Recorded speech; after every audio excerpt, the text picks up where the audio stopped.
October 24th, 1944. Philippine Sea, late afternoon. The deck of the USS Essex rises and falls beneath a gray sky, steel slick with spray and oil. Signal flags snap in the wind. Engines roar, then fade, then roar again. Above it all, one aircraft comes in low, too fast, trailing the smell of burned fuel and hot metal. Inside the cockpit, the pilot's hands are steady on the stick, but every gauge is wrong. Oil pressure is collapsing. The engine coughs, sputters, then barely responds. He has already used everything the plane has left. Moments earlier, this same aircraft had been clawing through the sky against impossible odds. 2 American fighters diving into a swarm of more than 60 Japanese aircraft. Now, there is only the deck, rushing up fast. The wheels slam down, the arresting hook bites, and the instant the aircraft stops moving, the engine dies completely. Silent, seized, finished. Deck crews rush forward. They will soon count the holes in the wings, the empty ammunition belts, the heat still radiating from the engine cowling. What they cannot see yet is how close this landing came to never happening at all. Because the question no one on deck is asking yet is how 2 pilots ended up alone against an entire enemy formation in the first place. By October 1944, the Pacific War had reached a decisive phase. 2 years earlier, the Imperial Japanese Navy had dominated the skies over vast stretches of ocean. Its carrier pilots were among the most experienced in the world, veterans of China, Pearl Harbor, and the early conquests across Southeast Asia. But that advantage had been spent. Slowly at first, then all at once, over Guadalcanal, the Coral Sea, Midway, and the grinding carrier battles that followed. American industry changed the balance. By late 1944, U.S. shipyards were launching fleet carriers faster than Japan could replace trained pilots. Aircraft production surged, training pipelines expanded. Where Japanese aviation bled experience it could not regenerate, American squadrons rotated pilots, refined tactics, and standardized doctrine. The introduction of the Grumman F-6F Hellcat marked a turning point. Designed explicitly to defeat the Mitsubishi A6M0, the Hellcat traded elegance for survivability. It was heavier, faster in a dive, better armored, and brutally reliable. Against it, Japanese naval aviation lost its margin for error. Strategically, the focus had shifted to the Philippines. General Douglas MacArthur's return to Leyte was more than symbolic. Control of the Philippines would sever Japan's southern resource routes, isolating its remaining forces from oil and raw materials. The Imperial Japanese Navy understood this. Leyte Gulf would not be abandoned without a fight. What followed was the largest naval battle in history, a multi-day, multi-axis struggle stretching from the Sibuyan Sea to Cape Engano. While surface fleets maneuvered and submarines stalked carriers, the air war became relentless. Japanese aircraft launched in massed formations, often from distant bases, pushing pilots and machines to their limits just to reach American task forces. For U.S. carrier air groups, this meant constant alerts. Fighters were scrambled not by neat schedules, but by radar contacts, blips appearing suddenly at the edge of detection, sometimes numbering in the dozens. Pilots launched with partial information, knowing only direction, altitude, and urgency. On October 24, Task Force 38 operated east of the Philippines, covering the invasion beaches at Leyte. Its carriers, among them the USS Essex, were prime targets. Japanese commanders committed large numbers of aircraft in desperate attempts to break through American fighter screens. Most interceptions involved full squadrons. Some did not. And it was in that pressure-filled environment where radar contacts multiplied faster than aircraft could be launched, that two Hellcat pilots were vectored toward a formation far larger than anyone initially realized. The USS Essex was no stranger to pressure. By October 1944, she had already seen months of sustained combat, raids across the Central Pacific, strikes against the Marianas, and constant flight operations that pushed men and machines to exhaustion. Her decks bore the scars of near misses and hard landings. Her air group was experienced, efficient, and accustomed to fighting outnumbered. Among her pilots was Commander David McCampbell, commander of Air Group 15. He was not the youngest man in the squadron, nor the most flamboyant. He was methodical, analytical, and respected for his discipline in the air. McCampbell believed in altitude advantage, surprise, and conservation of energy, principles drilled into American naval aviation as the antidote to Japanese maneuverability. On the afternoon of October 24, radar screens aboard Task Force 38 lit up repeatedly. Contacts appeared at range, dissolved, then reappeared in strength. Japanese aircraft were approaching in waves, some coordinated, others fragmented by fuel limits and navigation errors. Fighter direction officers faced a problem they dealt with all day. Too many threats, not enough time. Aircraft were already airborne on combat air patrol. Others were launching or recovering. When a new contact was plotted approaching from the west at altitude, the decision was made to intercept immediately, not with a full division, but with what was available. 2 Hellcats were launched. McCampbell led. His wingman, Lieutenant Roy Rushing, tucked in behind him. There was no dramatic briefing, no sense of finality, just bearings, altitude, and speed. They climbed hard, engines straining as the carrier fell away beneath them. At first, the radar picture suggested a manageable formation.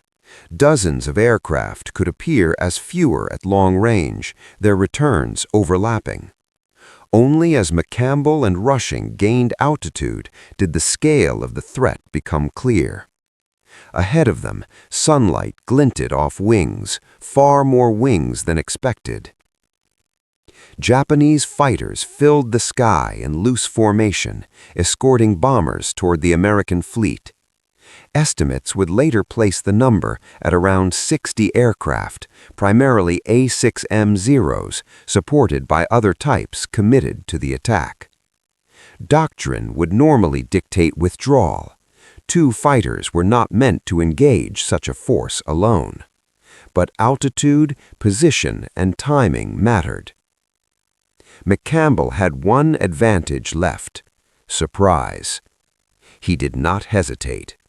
He pushed the nose over, rolled into the sun, and signaled his wingman to stay close. The decision compressed everything that followed into a narrow window. One pass, one chance to break the formation before it could organize. Below them, the Japanese pilots had not yet seen the threat forming above. And in that vertical space between cloud and ocean, the Pacific Air War reduced itself once again to angles, speed, and seconds. At altitude, the air is thinner and colder, but the cockpit is anything but calm. The Hellcat shudders slightly as it accelerates downhill, engine vibrating through the frame. McCampbell's breathing is controlled, practiced. He has done this before, diving from advantage, compressing decision into seconds, but never against a formation this large. Fatigue is present, even if it is ignored.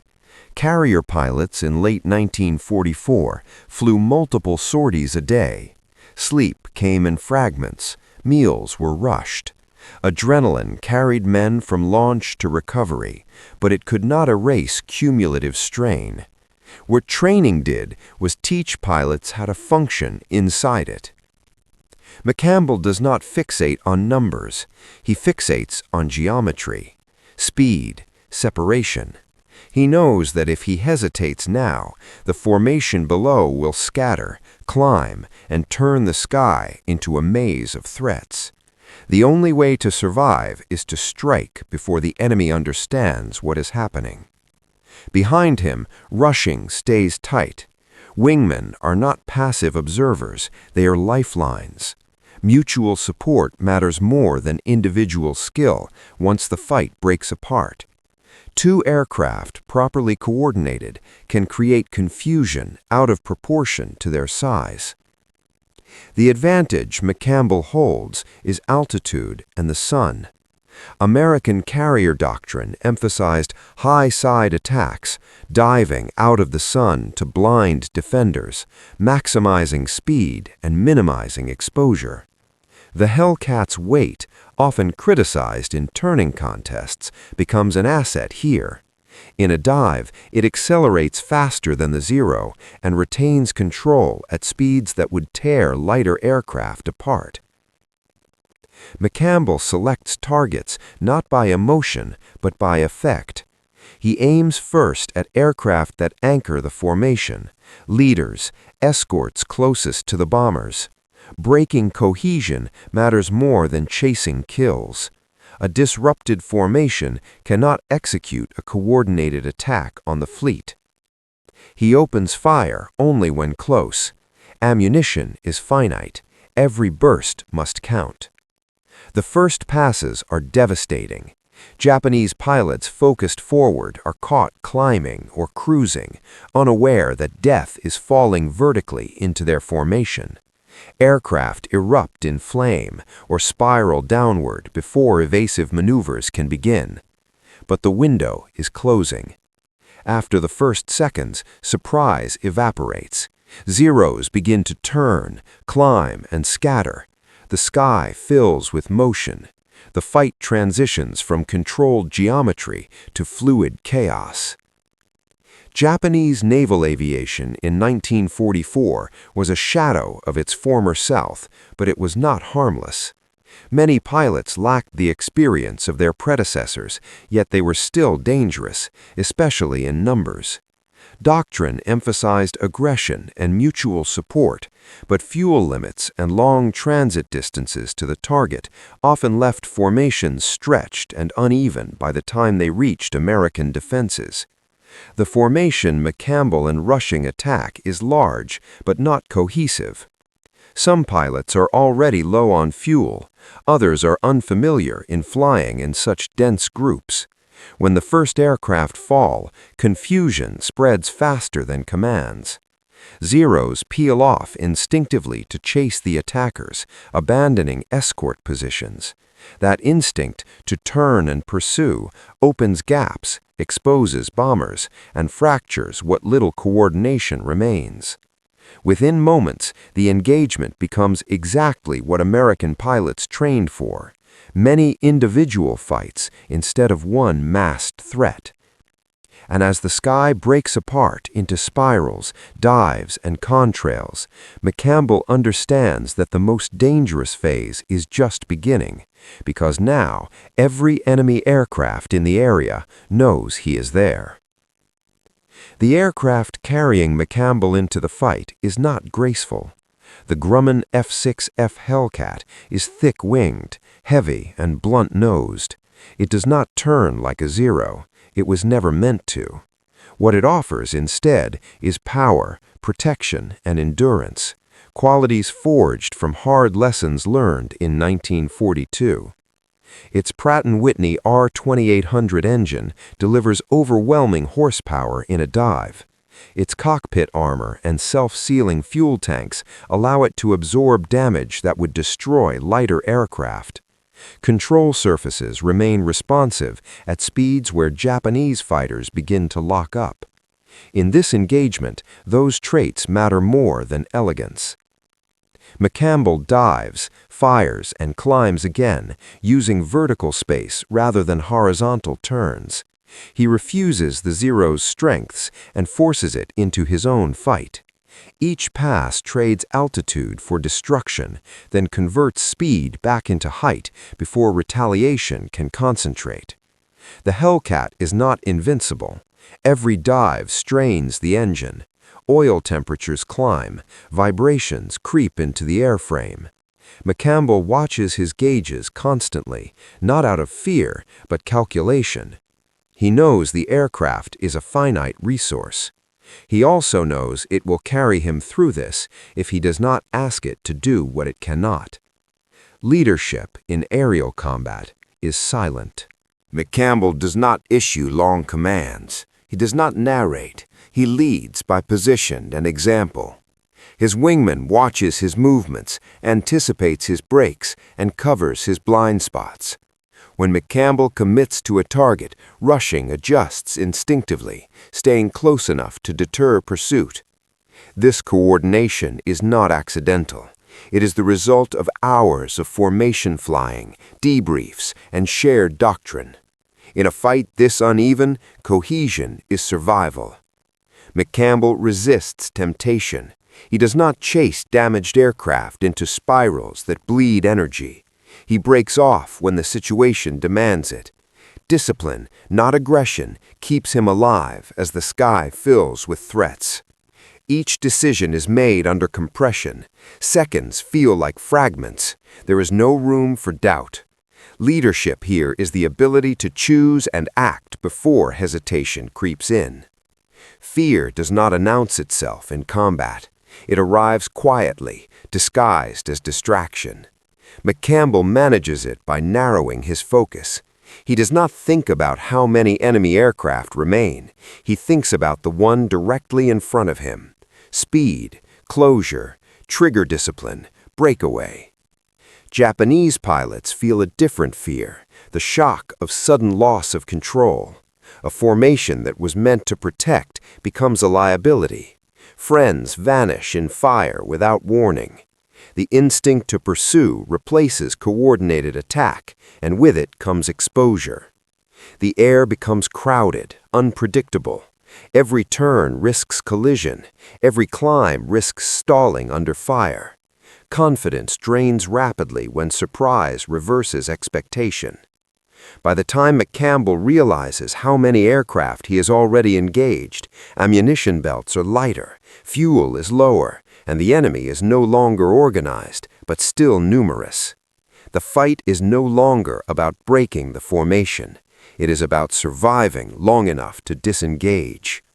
And as he scans the sky for an exit, McCampbell knows that the most dangerous part of the mission is not behind him, but ahead, because the aircraft that carried him through the fight is beginning to show the strain of everything it has been forced to endure. The moment McCampbell commits fully, the engagement loses any remaining symmetry. He rolls inverted, drops his nose, and dives again, this time deeper into the disintegrating mass of aircraft. Tracers streak past the cockpit, thin white lines slicing through blue. He does not flinch. He adjusts rudder pressure, steadies the gun sight, and fires in short, controlled bursts. 1-0 disintegrates under the impact, its wing tearing free. Another snaps into a spiral, smoke pouring from its engine. McCampbell pulls up hard, feeling the weight of the Hellcat fight gravity and momentum at once. The aircraft groans, but it holds. Behind him, rushing breaks left, drawing off a pair of pursuing fighters. The separation is deliberate. Two Hellcats cannot stay welded together forever in a fight this large. Mutual support becomes fluid. One draws fire, the other strikes.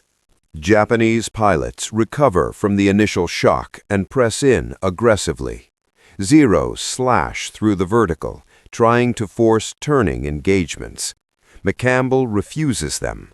He dives away, extends, then climbs back into advantage. Every maneuver is measured against what the aircraft can still give. Altitude is traded for survival. Ammunition is spent faster than expected. Each time McCampbell squeezes the trigger, he is aware of the diminishing margin. He counts bursts instinctively, not numbers, but rhythm. The sky is crowded now, too crowded. Friendly aircraft are no longer distinguishable by formation, only by fleeting recognition. There is no time to look for help. There is only time to avoid being fixed in one place. McCampbell fires again. Another Zero breaks apart. He breaks away immediately, refusing the temptation to watch it fall. Then the warning signs begin to intrude. The engine vibration increases, subtle at first, then persistent. Oil temperature edges higher. The Hellcat has absorbed punishment, some of it visible, most of it not. Every high-power climb pushes the limits of what the machine can sustain. McCampbell checks his fuel. It is lower than he wants. He checks his ammunition. It is nearly gone. The fight has reached its turning point, not because the enemy is defeated, but because the aircraft that carried him into it is running out of tolerance. He has seconds to decide whether to press one more attack or disengage. Below him, Japanese aircraft scatter in multiple directions, some breaking off toward the fleet, others circling aimlessly, their cohesion gone. The immediate threat has been blunted, but not erased. McCampbell turns toward open sky, pushing the throttle forward just enough to clear the fight. As he pulls away, a Zero flashes past his canopy, close enough that he can see the pilot's helmet. He fires a final burst. The guns fall silent. What remains now is distance, fuel, and an aircraft that is beginning to fail, because the true cost of the engagement is about to be paid, not in the sky, but on the long flight back to the carrier. The sky behind McCampbell finally opens. No tracers follow, no silhouettes cut across his path. The battle dissolves into scattered specks falling away toward the horizon. Only then does he ease the Hellcat out of combat power and begin the long, careful process of bringing the aircraft home. McCampbell lowers his landing gear. The Hellcat responds sluggishly but obediently. Flaps come down in stages. The engine coughs once, just enough to register, and then steadies again. He lines up on the deck, eyes locked on the landing signal officer's paddles. Corrections are small, deliberate. The aircraft feels heavy, reluctant to settle. The wheels touch down hard. The arresting hook catches, and in that exact moment, no seconds later, no margin spared, the engine seizes completely. The propeller shudders to a stop. Silence rushes into the cockpit, abrupt and total. Had it happened a heartbeat earlier, the aircraft would have ditched into the sea. Had it happened a heartbeat later, the Hellcat would have slammed uncontrolled into the deck crew ahead. McCampbell sits still for a moment, hands resting on the controls, letting the reality settle. Around him, deck crews rush forward, counting holes in the wings, streaks of oil along the fuselage, the smell of overheated metal still hanging in the air. Only later will mechanics determine how close the engine was to catastrophic failure. Any additional power, any extended climb would have ended differently. In the ready room, reports begin to form. Pilots are trained to be precise in debriefings: time, altitude, direction, number of enemy aircraft engaged. McCampbell speaks calmly, without exaggeration. He describes diving attacks, short bursts, disengagements. He gives estimates, careful to separate confirmed destruction from probable damage. When the numbers are assembled, they strain expectation. Across the two pilots, enemy losses are assessed at 9 confirmed Japanese aircraft destroyed, with additional probables. Later cross-checking with other reports and gun camera footage will confirm the extraordinary effectiveness of the engagement. For McCampbell alone, the tally marks one of the most successful single sorties by a U.S. Navy pilot in the war. But beyond individual counts, the tactical result matters more. The intercepted formation never reaches the fleet in strength. Bombers are scattered, escorts are pulled away into pursuit. The immediate threat to Task Force 38 is reduced, not eliminated, but blunted at a critical moment during the Leyte Gulf operation. Commanders note this in their summaries, not as drama, but as effect. Enemy air attack disrupted prior to fleet contact. Those words will sit quietly in reports, surrounded by statistics and movements of ships, yet they represent dozens of ships spared concentrated attack during one of the most complex naval battles ever fought. For the pilots involved, the day is not over. Aircraft must be readied again. New contacts will appear. The sky will demand more before nightfall. But as word spreads through the air group, the story takes on weight, not as legend, but as example. 2 aircraft, properly positioned, properly flown, can alter events far larger than themselves. And as the battle for Leyte continues to unfold across sea and sky, the implications of that afternoon's engagement are only beginning to register, both for the men who flew that day and for the enemy whose assumptions were quietly shattered. In the days following the battle, the tempo does not slow. Japanese air attacks continue around Leyte, increasingly desperate and increasingly costly. Aircraft arrive with less coordination, fewer experienced leaders, and thinner margins for success. Fuel shortages grow more acute. Replacement pilots arrive with minimal flight hours. The balance that once favored Japan has fully inverted. Within Task Force 38, the engagement becomes part of a larger pattern. American carrier doctrine is proving itself. Radar-directed interceptions, high-altitude positioning, boom and zoom tactics that exploit speed and altitude rather than turning contests. The Hellcat, flown to its strengths, is doing exactly what it was designed to do: absorb punishment, deliver decisive firepower, and bring its pilot home. McCampbell's sortie is reviewed not as an anomaly, but as validation. Naval Air Force's Pacific Fleet analyze the engagement in training summaries. Emphasis is placed on discipline, firing only within effective range, avoiding prolonged dogfights, maintaining altitude advantage, and disengaging before fuel or engine limits become fatal. The lesson is not heroism, it is method. Awards follow, but quietly. McCampbell will later be credited officially with 34 aerial victories for making him the U.S. Navy's highest-scoring ace of the war. The Leyte Gulf engagement forms a central part of that record. Yet even in recognition, the language remains measured. There is no inflation, no myth-making, only confirmation. For Japanese aviation, the implications are grim. Each lost aircraft represents more than metal. It represents a pilot who cannot be replaced at equal skill, a machine that cannot be fueled easily, a mission that failed to reach its target. By late 1944, Japan is no longer trading losses, it is hemorrhaging capability. The aftermath also carries a quieter truth. McCampbell's engine failure, occurring seconds after landing, is logged by maintenance crews and quickly forgotten in official paperwork. But among pilots, it resonates.